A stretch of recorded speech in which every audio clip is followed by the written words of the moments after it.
trompeuse, devant répondre à ce qui était clairement la réponse à sa question. Et il lui dit dans Luc 10, 27, « Aime le Seigneur ton Dieu de tout ton cœur, être, de toutes tes forces et de tout ton esprit, et aime ton prochain comme toi-même. » Jésus lui-même, à une autre occasion, avait cité ce passage de la loi de Moïse pour répondre à un autre homme qui cherchait également à le faire trébucher lorsqu'il lui demandait quel était le commandement le plus important de toute la loi. Il n'y a rien de plus important pour les êtres humains que d'aimer Dieu et d'aimer son prochain. L'amour de Dieu et l'amour du prochain vont de pair. La Bible enseigne que l'amour pour Dieu se mesure à la mesure dans laquelle j'aime mon prochain, car si je dis que j'aime Dieu mais que je déteste mon prochain, je suis un menteur. Car, comment puis-je dire que j'aime Dieu que je ne vois pas, si je déteste mon prochain que je vois? Alors, celui qui veut connaître ce qui est le plus important comme principe directeur de la vie doit s'appuyer sur cette instruction divine, aimer Dieu avec tout ce que je suis et aimer mon prochain comme moi-même. Jésus répond au scribe trompeur. Tu as bien dit, faites cela et vous vivrez.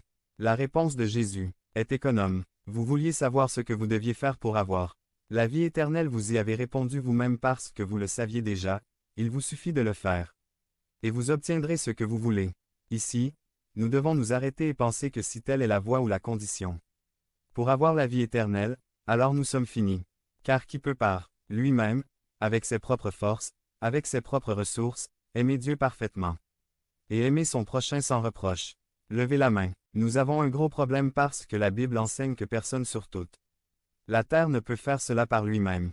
Une œuvre de grâce de la part de Dieu est requise pour que nous soyons capables de le chercher et de l'aimer de tout notre cœur et, grâce à cette relation de grâce, nous pouvons ouvrir notre cœur à notre prochain, en nous éloignant de notre orgueil et égoïsme qui nous est si naturel. El escriba debía haberse ideo de ahí muy compongido no solo por haber fracasado en su intento fallido de hacer caer a Jesus, sino sobre todo reconociendo que por 529, si mismo no podría ser salvo o tener vida eterna, y humildemente reconoce su necesidad de la gracia de Dieu.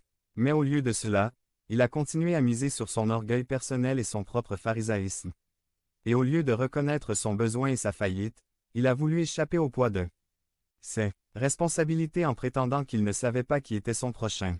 Luc 10, 29 dit. Point. Mais il voulait se justifier, alors il demanda à Jésus. Et qui est mon prochain? Il essaya de détourner l'attention de lui-même vers une tentative de doute sur un détail technique. Qui est mon voisin? Ce commandement venait de la loi, et il était un expert en la matière. Bien sûr, il savait qui était son voisin.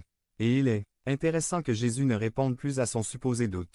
Au contraire, cela vous parle de ce que votre cœur a réellement besoin d'entendre. Parce que le scribe a demandé à Jésus, « Qui est mon prochain? » Mais Jésus, avec l'histoire qu'il lui raconte ensuite et la question qu'il lui pose à la fin, ne répond pas à sa question. Au lieu de clarifier qui ils devraient considérer comme leur prochain, cela leur apprend à être un bon voisin.